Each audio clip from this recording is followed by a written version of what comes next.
Hello, everyone. Kim Kaiser here. I'm a business coach and mentor, and today I'm going to be talking about leadership. And this is actually my very first time streaming to multiple platforms through StreamYard. So this is just a fantastic, new thing I'm doing today. Just thought I wanted to spread my message a bit further than I have been, but so great to have you all here. I'm actually streaming, just for y'all's information. I am streaming to my Facebook profile. I am streaming to my Facebook group called Focused Fortune, and I'm streaming to LinkedIn. Fantastic. And I see people are joining me. So sometimes I can see through StreamYard who is here, and others of you are anonymous because of a StreamYard setting. And either way, I appreciate you being here. I will go back and look at all three locations and let you all and just comment and sort of think when everything's done. So I appreciate you being here, whether I can see your name or I cannot see your name. So typically, if you guys are not familiar with me, I know several of my viewers here today are familiar with me, but if you're not familiar with me and my work, I work with business owners to increase their revenue while helping them fall back in love with their business again. I typically work with people who are seasoned business owners, and yeah, a lot of times people have fallen out of love with their business. And what I found and what I want to talk about today is that leadership is a big piece of this. And one of the things that hit me recently is that I have a lot of reluctant leaders in my audience. And of course, I recognize reluctant leaders because I was one myself. And so today I'm going to share, again, as you guys come on, keep saying hi. I see that you're there. I'm thrilled that you're there. And yeah, I'll come back and comment after the broadcast. I'll get better and better at this StreamYard thing as we go along, but I'm super happy that y'all are here. And if you happen to be catching the replay, of course, comment in and I'll see that as well. So I want to go into, just not waste any time and go straight in. And I want to just talk about, I want to ask you guys a question to start with. And if you can comment on this, this would be great. But are you a reluctant leader? Are you a reluctant leader? Because the purpose of today's live is to speak to people within my reach that may identify with that term, reluctant leader. I see so many people who were called to lead in a major way, like in a much bigger way than they are right now. And this includes me too. And quite frankly, sometimes we don't fully step into it, okay?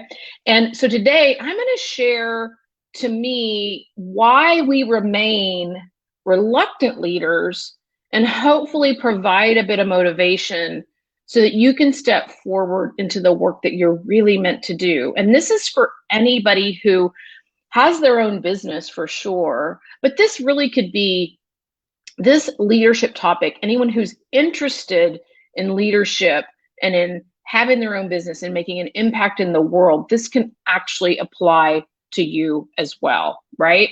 So this is a really broad context. So I'm going to provide a bit of context before I go in, because I have definitely been a reluctant leader in the past. If I'm really honest, when I look back to my corporate days, which is now over 10 years ago, when I was appointed a leader, I had a really large team. And eventually in that company, about half, maybe even over half the professional staff reported to me. I mean, it grew, like it started with maybe, I think, 6 or 8 people, and then it grew to a dozen. And then at one point I had about, at one point I had like 25 direct reports, which was a lot. And here's the thing, I loved being a boss. If I'm really honest, I really love being a boss. I'm the oldest child, and my brother always called me bossy, okay? So I just was kind of, a lot of people actually called me bossy. But I've always had a clear sense of direction. And so I was kind of a natural boss, so to speak. So even before being appointed as a leader, I often just naturally led. But once I was appointed a leader and someone put a title on me, like that felt different to me. It felt like there was a lot of weight and responsibility. I don't know if anyone can can really relate to that, but it felt like all of a sudden when someone gave me the title of leader, it felt like a lot of weight and responsibility. And now, although I really enjoyed leading, I was somewhat reluctant. When I look back, like I really see how I was somewhat reluctant. Now, here's the thing, since that, that was over 10 years ago, that's about 20 years ago, actually now. But for the last 10 years, my clients have been mostly business owners, and many of them, I would say, are reluctant leaders. Now that this term has sort of landed on me, I can really see, oh, that's one of the commonalities amongst many of my clients. And these reluctant leaders, and this probably applies to every single person. I see some of y'all's names who are here today, is that that these people, these reluctant leaders, are really awesome at what they're an expert in. They're like really great at whatever it is they're doing, right? Commercial real estate, high-level consulting, design, architecture, accounting, physicians. I see I have like some coaches on here too. I know you guys are really good, but there's a level at which they're reluctant leaders. And they basically are feeling on some level, and we're going to flesh this out today, they feel ill-equipped to lead in a consistent manner. Okay. And I want to go into today, like why do we identify with that term reluctant leaders? Why are we reluctant leaders? And I'm going to suss out probably 4 of the main reasons I see. Certainly there are others, but hopefully this gives you all some insight and some things to relate to. And I will come back to the comments here after I'm finished talking. So if you guys have questions, or if you agree or it resonates, or you want a point clarified, you just let me know. So yeah, there are a number of reasons that I've experienced myself as a reluctant leader, and that I've heard from my clients. So I'm going to share some of those so that you can start to really, explore for yourself. And I'm going to delve into the topic of leadership much more next week in a free class series called Next Level Leader. If you haven't seen me promote that on my social medias, that's happening next week. And we will be popping a link to register for that free series of classes into the comments here throughout the broadcast. My wonderful marketing assistant, Cassidy, is helping me do that today. So that's really fantastic. But Next Level Leader is all about, developing your inner leader, motivating your team, next leveling your business. And so today we're kind of building a foundation for what we're going to talk about next week. So why are we reluctant leaders? So this is one of the main reasons that I see, because up till now, leadership has been thought of in a context of perfection. Okay. And this is not like, this isn't all conscious. To me, this is sort of implied in leadership, that you need to have some level of perfection. You need to be perfect to be a leader. Like, we don't even need to say it almost, right? When we think about being a leader, we just, I feel like implied in the term is like there's some need for perfection. And that's not true that we need it to be perfect, but some of the things that might come up are like, I tend to think sometimes we need to make perfect decisions. We need to have perfect behavior, right? We need to run perfect meetings. We need to have a perfect vision. Like, everything needs to run perfectly, or we're not a great leader. Okay. So to me, this is one of the reasons that so many people are reluctant leaders. We think on some level below the surface, implied in leadership, is that somehow we need to be perfect. We need to have all the answers. We think if we don't make the right decision, something terrible is going to happen. We think if we don't hire the right person, we'll crash our company. We think if we don't develop people in the right way, our future's in jeopardy. We think if we don't even make the right Facebook post or LinkedIn post, that something is going to happen. We'll get ostracized, and lots more. Okay. So that's, I think, inherent in leadership. And a lot of the people that I talk to, they're just really afraid of being imperfect and what happens, right? And truthfully, in this day and age, we have seen what happens at times to leaders who are not perfect. Okay. There's a very right, wrong, black, white mentality. People are very polarized in our cultures. And so leaders who misstep, even if it's just a little bit, even if it's just in the way something's said or something they said is misunderstood, or they, make the wrong decision, because goodness, don't we all at some point? Those people often get skewered in the media. And now with social media, like that has happened exponentially more. Okay.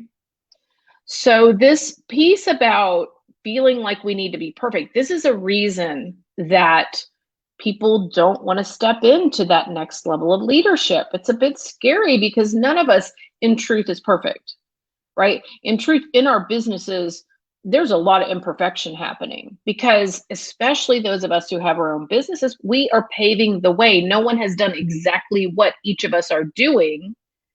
Like, even if you're in an industry where there's a lot of different competitors, like one of my clients is a commercial real estate broker. He's a small firm in a sea of giants. Well, they're all doing commercial real estate, but he's doing specifically, uniquely the way he does it. And all my clients do that. And so, like, they have a lot of competitors, different ways that it's being done, but they're doing it really uniquely. So when we step out and say, I'm going to do this different than other people, man, this piece about, like, do I have to do it perfectly? What if I make a mistake? What happens? What are we going to do? So that's in the mentality. So we can start to loosen this up. And actually, in the class series next week, we're absolutely going to talk about that and what we can do about perfection. Another reason that I see a lot of times that leaders are very reluctant is just the good old-fashioned imposter syndrome. Okay. People on a lot of levels, and especially in leadership, especially when we step forward, we're afraid of being found out, right? Potential high level leaders, like, they don't feel good enough to lead sometimes, or they don't feel like they're experienced enough, or they don't feel like they know enough. Like, we can almost feel like if someone sort of pulled back the curtain and saw what's really here, they would roll their eyes or not like me or think, so what? So feeling like an imposter is such a big one, right? Like, that's a reason people would be really reluctant to not step into leadership, because most people in life feel like an imposter to some degree, and so with leadership, it's sort of like magnified, if you will. Okay. Another reason that people have a reluctancy in leadership is they don't really want to have the hard conversations or make the hard decisions. Okay. And it may be that they don't feel well equipped to do so. But this is a big one: hard conversations, hard decisions, because leaders do have to have the hard conversations. We're the ones who have to make the hard decisions. Like, most of us are good with making decisions when everything's going well, right? Like, that's pretty easy. But when problems come along, like, it's not natural for us to want to stand up. For most people, again, especially people in my audience. Okay. And I have a story about this because I had to learn a lesson as a new leader about this specific thing: hard conversations, hard decisions. And it was actually one of my most valuable leadership lessons that I've ever learned. And this is probably close to 20 years ago now. I was managing a group that had grown to about a dozen people. And most of that group really liked me as a leader, which, that felt good to my ego. I provided a really strong direction in an area where there hadn't been a lot of direction given in many years. And I was fair to people, and I was told that I was very inspiring.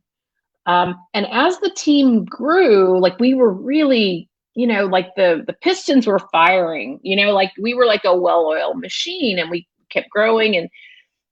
And as we made this last sort of, expansion and growth, I sensed something was off. Okay, like I couldn't quite put my finger on it, but something was off. And as I could kind of like feel intuitively into it, I could start to feel where things were off, and I felt like it was probably with the person that I would have considered my top employee, like someone I really counted on. Okay, and she was so valuable to the company, but I could just in my gut feel that something was going on that I wasn't completely plugged into. And I bet some of you all, if you've worked in a leadership capacity, you've probably had that happen as well. So I knew on a gut level that I needed to like dig in and maybe do some research to figure out what was going on. But everything was going so well in our department. And, it felt like we'd just gotten the engine running, after like a really hard year of digging in, and getting things going really well. Like we were delivering great work, great time frames. People were learning, they were generally happy. So I was honestly reluctant to upset the apple cart. Okay. So honestly, I just being totally straightforward here, I ignored my inner guidance for a time. I ignored my inner guidance and let things go for a few weeks, probably 2 or 3 weeks. But it kept gnawing at me. And finally, one of my other employees pulled me aside and she let me know that, in fact, my gut feel was right. She confirmed. She confirmed that like my star employee was doing some things, having some conversations behind the scenes that were counter to what I was trying to do. And she was actually saying things about me that weren't true, and basically telling the staff that without her, like the entire company would fall apart. And the company was much bigger than our 12 people. Okay. But that was what she was doing. And that, she was saying things like, I didn't know how to do their jobs, which actually was true. Like that was true, but that actually was one of the gifts that I had in that particular position. I didn't need to know how to do their jobs, but I did need to know how to lead them. But like that, for whatever reason, triggered her. And so basically, even though I was like so good to her, gave her a lot of acknowledgement, which she completely deserved, she was threatened by me, and I was feeling like what I was feeling when I couldn't put my finger on it was this sort of like the proverbial cancer spreading throughout my team. And I was shocked. I was like flabbergasted, you all, because I felt like things were clicking on all cylinders, like things were going really well. And I was shocked that someone who seemed to have like great loyalty and to whom I was incredibly loyal, that person was basically backstabbing me and creating turmoil. Like it was really, like it was so disappointing and hurtful on some levels, right? On a human level, it's hurtful. But of course, as the leader, you're not supposed to be hurt, but I really felt hurt. So I took all this in and I double checked discreetly with another employee to make sure that what I was hearing from this other person was true. And it was true. There was just a match up to the stories. And additionally, like what I found out in gathering this information, that there was another employee that was chiming in and kind of going along with it. And this was someone who I had had a long-term relationship with. And that really hurt too. So, I was really hurt and feeling disappointed and all that. And it was just kind of a big mess internally. Like it felt internally, and I could see it was having effects on my team. So I slept on it overnight and I went to the owner of our company and I gave him the lowdown on what was happening. And I wanted to wait overnight so that I could kind of let my own emotions on it like settle out. And I asked his opinion, like, what do I do? What do you think I should do? And he asked me what I thought I should do, right? Because he was really developing me as a leader. And I told him, I said, I think I need to let her go. I can't imagine a scenario where I can bring this all back together and that I can trust her and she can trust me. Like I couldn't figure that out. So he agreed and let me know in his long experience that he'd not had a lot of luck with rehabilitating an employee like in this type of situation. So I slept on it for another night, and I knew the next day that I needed to, yeah, have this hard conversation and make this hard decision where this person was concerned, right? Like we couldn't keep working in the conflict of the situation. Like it just ended up being sort of like this two-headed monster. So I was faced with, yeah, calling her in, having a meeting with her, and letting her know that I was aware of what she'd been doing and what had been going on, and that she would need to leave, like that we wouldn't be employing her any longer. And she made a big scene. She was not happy. She was not happy at all. This company is going to collapse without me. All the things she'd been saying behind the scenes, she was kind of saying loudly at me, and she was very upset and was a very demonstrative person. And yeah, like it was really hard. It was hard to kind of throw the hammer down on a person like that. Now, here's the thing, the company didn't collapse without her. In fact, when we sort of extracted her out of the mix, what I didn't realize is that, yeah, she was causing a lot of resistance in the system and that sort of thing. So when she left, when we asked her to go ahead and leave, yeah, we grew beyond measure a lot. Okay, not just because of that, but certainly that was it. But here was the lesson for me. Okay, this lesson really was not about her. It was about me as a leader. Going back, I knew something was going on, right? But instead of rocking the boat, I kept sailing on choppy water. Okay. I just kept trying to sail in the choppy water instead of just, pulling the boat into the dock and figuring what to do. And I was left with this feeling after I'd had to take her out of the group, which was upsetting to some of the people. Other people were glad, people had mixed feelings about it. And I was really left with, well, like, wonder what would have happened if I'd intervened sooner. Like if the minute I got that gut response of like something's going on, if I'd started to feel it out, wonder what would happen. What if I'd addressed it kind of when I knew it was something with her, when I could see her behavior change a little bit? What if I'd done it then? And I knew honestly that I had failed. I had failed as a leader. But here was the lesson. I would never put a situation like this on the back burner again. So it was a hard fought lesson, and it's one that's hung with me. You can even tell, like even how I tell the story today, it's such a big lesson.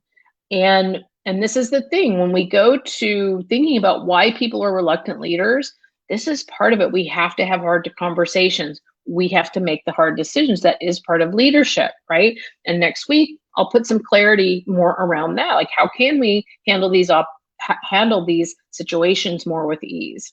Okay. So another reason I find that people are reluctant leaders is and this is going to sound counterintuitive, but they're actually just really good at getting the work done, getting the actual work done, and they feel like they're better at doing the work than at leading the work. Okay. And that's probably actually true for most of us when we start in that sort of leadership position. Many of my clients are great at what they do. Like they're great consultants, they're great project managers, they're great at commercial real estate, they're great at design, they're great at whatever there is they're doing. And that's the reason they started their company, right? Because they're working for someone else and they see like, oh, I think I could do this on my own, and they go and do it. And then the company grows, and all of a sudden they have staff to deal with and all these different things. Everyone has their own strengths and weaknesses. And they start to think things like, why can't they all be as good at this work as I am? Like, I'm so much better. Like, I'll just do it. I'll do it. And then the leader starts to not see the strengths in the people, and they start to focus more on the weaknesses and the strengths. And so then the leader starts just doing more of the stuff themselves, taking over because they're good at it. I see this in almost every business that I work in. And then they're not really delegating, and they're not delegating effectively. And so the comfort level is in doing the work, and not in developing as the leader. And one of the things that we do when we work together is we develop them as a leader so that the reluctant leader becomes the next level leader, right? But this is really common, but it's not a reason to keep going back and just doing the work, because when a leader really is just doing all of the hardcore work and isn't letting a team fully support them, then like it's just it's setting you up to stay the same size. You can't grow in that scenario. You can't grow very much in that scenario, right? So that's another thing that we will be digging into next week.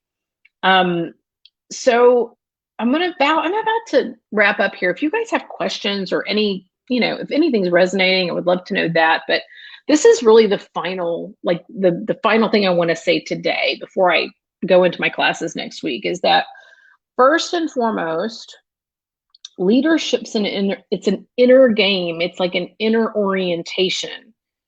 It's actually about self-leadership before leading anyone else. I mean, we think about leadership as leading a team of people or a group of people or your family or your children or whatever. But really, ultimately, to me, the first piece about leadership, it's an inner game. It's an inner stance. It's an inner orientation.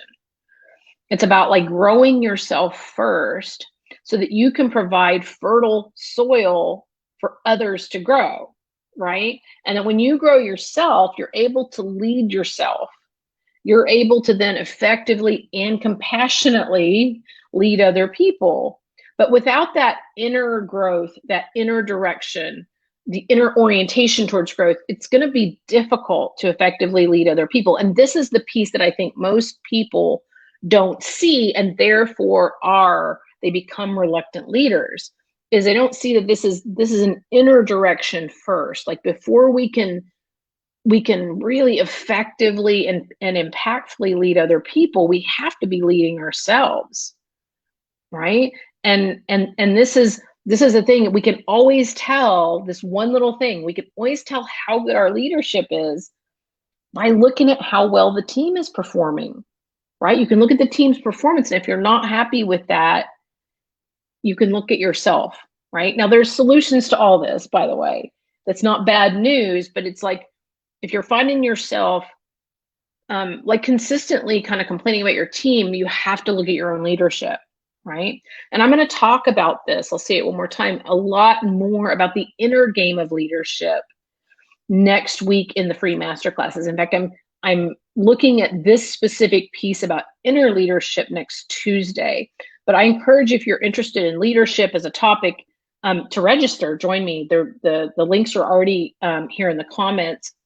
But I'll tell you just a little bit more. It'll be on Zoom. We're going to have a Zoom interactive call each day at noon Central, Tuesday the 16th, Wednesday the 17th, and Thursday the 18th. It'll be for about, probably 30 to 45 minutes, somewhere in there, certainly stopping at an hour.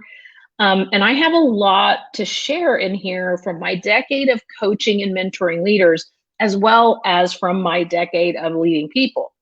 And we're going to have great conversation. I'm going to talk and give some information about two of my programs that are coming up for 2022 that are just phenomenal. And one in leadership is honestly groundbreaking. I can't wait to talk about it. But the majority of it is teaching. There's going to be a little bit of talking about programs, but it's not going to be one of those things where you go and listen, to good information for 10 minutes and then you get 50 minutes of a pitch. You guys know me. That's not how I do things. There's going to be, a little bit of selling, but not a lot. There's a lot of great information in there. So that these programs are designed so that if you feel like you're a reluctant leader, you can work from confidence and strength each day. And I really hope that you will join me there.